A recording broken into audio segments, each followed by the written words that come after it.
वालेकुम स्टूडेंट्स। आज हम स्टार्ट करने लगे हैं चैप्टर 7 काइनेमेटिक्स का क्वेश्चन नंबर 4, जिसमें हमने फाइंड करनी है एक्सेलरेशन। तो चलिए क्वेश्चन से आपको समझाती हूँ कैसे फाइंड करनी है। Find the tangential and normal component of acceleration.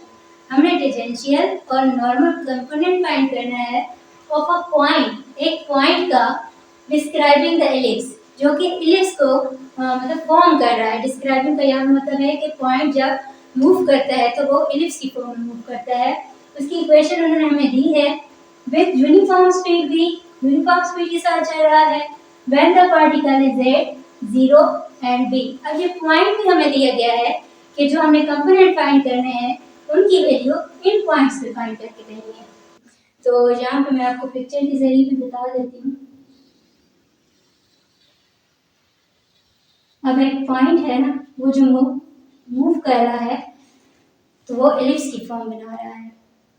तो जब ये मूव करेगा तो हमने इसकी एक्सेलरेशन के कंपोनेंट फाइंड करने हैं। तो हम स्टार्ट करते हैं अब इसका सॉल्यूशन। तो सॉल्यूशन मैंने राइट कर दिया है क्वेश्चन का, ताकि आपको समझाने में आसानी रहे और ज़्यादा वीडियो लेंथी ना हो जाए। तो हमारे पास जो सॉल्यूशन है वो ये है कि एक्सेलरेशन का जो हमारे पास फार्मूला है वो है dv/dt। इसका टेंजेंशियल कंपोनेंट है और v² इसका नॉर्मल कंपोनेंट है। तो हमारे पास जो गिवन इंफॉर्मेशन है उसके मुताबिक हमारे पास जो स्पीड है वो है यूनिफॉर्म स्पीड, यानी कि कांस्टेंट स्पीड से वो जो पॉइंट है ना मूव कर रहा है। तो इसलिए since given speed is uniform, क्योंकि स्पीड यूनिफॉर्म है सो v इज कांस्टेंट, v हमारे पास कांस्टेंट हो जाएगा। जब हम उसका डेरिवेटिव लेंगे तो वो हमारे पास आ जाएगा 0, dv/dt आ गया 0। तो अब हमने इसको जब इक्वेशन में पुट किया तो हमारे पास जो इसका टेंजेंशियल कंपोनेंट था वो तो 0 हो गया। अब हमारे पास कौन सा कंपोनेंट बचा है, उसका सिर्फ नॉर्मल कंपोनेंट बचा है। तो हमने लिख दिया यहीं पे टेंजेंशियल कंपोनेंट at = 0। तो एक चीज हमारी फाइंड आउट हो गई। अब हमें क्या फाइंड करना है, अब हमने फाइंड करना है इसका नॉर्मल कंपोनेंट। तो गिवन इक्वेशन जो हमारे पास है, ये इक्वेशन नंबर 1 का मैंने इसे नाम दिया है, वो है x² और a² + y² और b² = 1।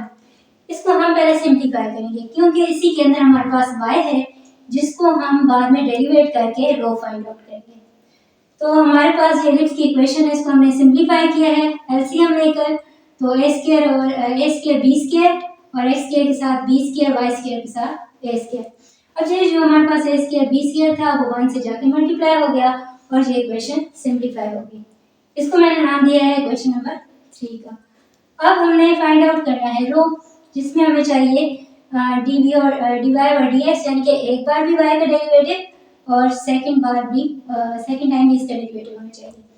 तो मैंने इसको यहाँ पे राइट कर दिया है। अब आप लोगों के सामने मैं इसका डेरिवेटिव लूंगी। तो b² बाहर है क्योंकि ये कांस्टेंट है और x² बनेगा 2x और a² क्योंकि कांस्टेंट है इसे बाहर लिख दिया और y² हमारे पास क्या आएगा 2y और फिर y को लिखना पड़ेगा dy/dx और ये आ गया 0 क्योंकि ये कांस्टेंट टर्म थी तो 0 हो गई। अब हम इसको क्योंकि ये सिंप्लीफाई करेंगे 2b²x a² 2y dy/dx = 0। इस टर्म को उधर लेके जाएंगे तो माइनस हो जाएगी, स्क्वायर 2y dy/dx -2b²x। अब यहाँ हमें सिर्फ dy/dx चाहिए तो ये टर्म भी डिवाइड हो जाएगी। a² यहाँ 2 स्टार्ट में लिख देते हैं, y 2 से कैंसिल हो जाएगा। अच्छा, अब हमें गिवन पॉइंट्स थे जिन पे हमने फाइंड आउट करने थे कंपोनेंट, वो थे 0 एंड b। तो अब हम इसको 0 एंड b पे फाइंड करेंगे।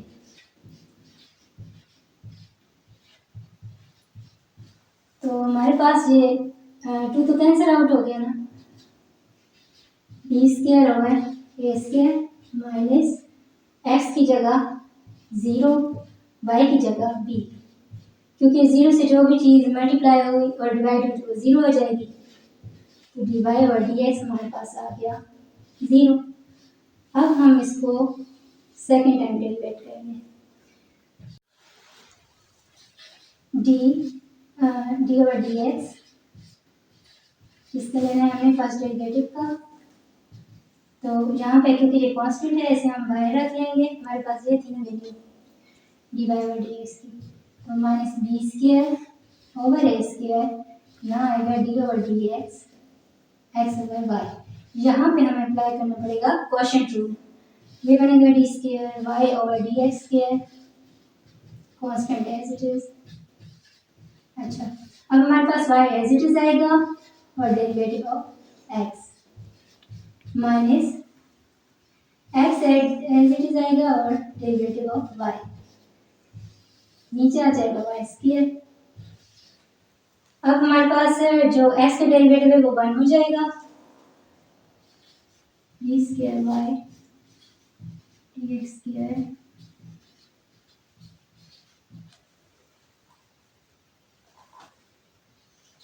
y और यहाँ पे आ गया 1 minus x as it is और dy बाई dx।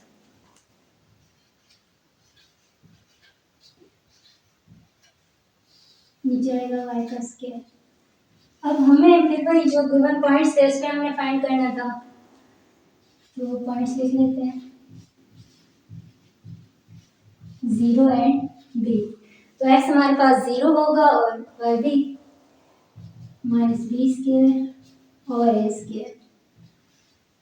y की जगह b लिखना है और x की जगह क्योंकि 0 है तो हम डेरिवेटिव की वैल्यू पुट नहीं करते, वो वैसे ही 0 हो जाएगा। यहाँ पे आ जाएगा बी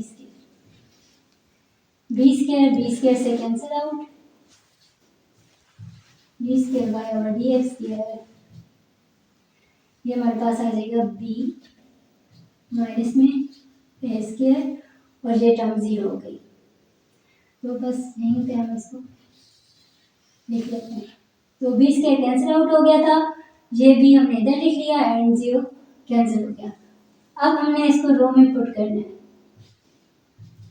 तो रो में 1 प्लस, क्योंकि डी वाई और डी एक्स होता है तो वो तो 0 है, 0 का square 3/2 power over double derivative हमारे पास है बी ओवर ए स्क्वायर। तो हमारे पास 1 की जो पावर भी हो, इधर लिख लेते 1 की जो पावर भी हो वो 1 ही देगी, B square sorry B over ए स्क्वायर। तो इसको जब हम उल्टाएंगे तो हमारे पास आ जाएगा ए स्क्वायर ओवर बी। रो फाइंड आउट हो गया हमारे पास, लेकिन जो रेडियस ऑफ कर्वेचर होता है ना वो कभी भी नेगेटिव वैल्यू नहीं देता, तो इसलिए हम यहाँ पे निगलेक्ट करेंगे minus value, neglecting negative sign. Sign हम नेगेटिव का निगलेक्ट कर देंगे तो हमारे पास ये वैल्यू आ जाएगी। अब हमारे पास जो नॉर्मल कंपोनेंट होता है उसमें हम इसकी वैल्यू पुट करेंगे, बी स्क्वायर ओवर रो होता है ए स्क्वायर ओवर बी, यहाँ पे आ जाएगा normal component B square over ए स्क्वायर। तो ये हमारा हो गया नॉर्मल कंपोनेंट। हो गया हमारे पास A N is equal to B square over A square N, इसका नॉर्मल कंपोनेंट है। अच्छा, तो हमने यही दो चीज़ें फाइंड करनी थी कि हमने एक्सेलरेशन के दोनों कंपोनेंट फाइंड करने थे, तो दोनों ही फाइंड आउट हो गए। एक हमारे पास आया है इसका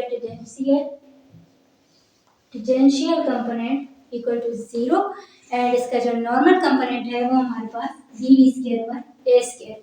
तो हमारा क्वेश्चन सॉल्व हो गया।